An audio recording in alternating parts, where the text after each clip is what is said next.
Supreme court ధర్మాసనం నిన్న ఒక తీర్పు వెలువరించింది. ఎస్సీ ఎస్టీ బీసీ వర్గాలకి సంబంధించి, అది రిజర్వేషన్కి సంబంధించి, అది ఉద్యోగ అవకాశాల్లో కావచ్చు, చదువుకు సంబంధించి.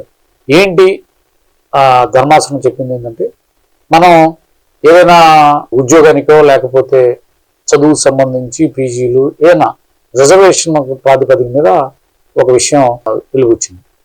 కేరళలో కేసు విషయమై ధర్మాసనం ఈ తీర్పు ఇచ్చింది. ఏంటంటే, రిజర్వేషన్లో అమలు చేసే విషయంలో ఎస్సీ ఎస్టీ బీసీలకు సంబంధించి ఓపెన్ కేటగిరీ విద్యార్థులు ఎవరైతే ఓపెన్ కేటగిరీ అనేది ఇది అందరికి సంబంధించిన ఒక సమూహం. ఇది ప్రతిభ ఆధారంగా ఏర్పాటు చేసిన ఒక కేటగిరీ. కేవలం ఓసీ విద్యార్థుల కోసం లేకపోతే అగ్రవర్ణాలకు సంబంధించిన గ్రూప్ కాదు ఇది.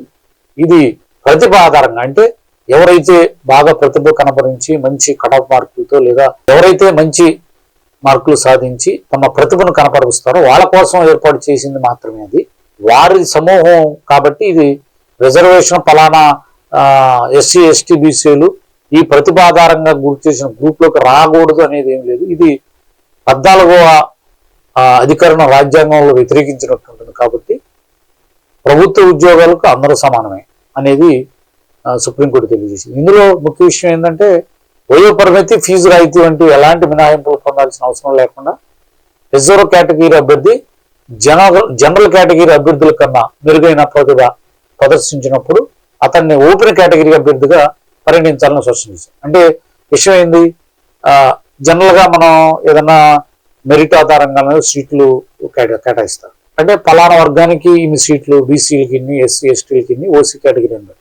ఇప్పటివరకు ఏం జరుగుతుంది, రిజర్వేషన్ ఓపెన్ కేటగిరీలో ప్రతిభ ఆధారంగా అందరూ పోటీ పెడతారు. అందులో బీసీ ఎస్సీ ఎస్టీలకు కూడా ప్రతిభ ఆధారంగా టాప్ 10లో ఒక 5వ ర్యాంకు 6వ ర్యాంకు వచ్చింది అనుకోండి, వాళ్ళని బీసీలు ఎస్సీ ఎస్టీలు కాబట్టి రిజర్వేషన్ కోటా కింద కేటాయిస్తున్నట్టు వాళ్ళని ముందుకు తీసుకొచ్చి రిజర్వేషన్లో వేసేవాళ్ళు. ఇక నుంచి ఈ సుప్రీంకోర్టు ఇచ్చిన ఈ తీర్పుతో ఇకపై ఎవరైనా సరే ఎస్సీ ఎస్టీ బీసీ విద్యార్థులు ఎవరైనా సరే ఓపెన్ కేటగిరీలో పోటీ పడవచ్చు.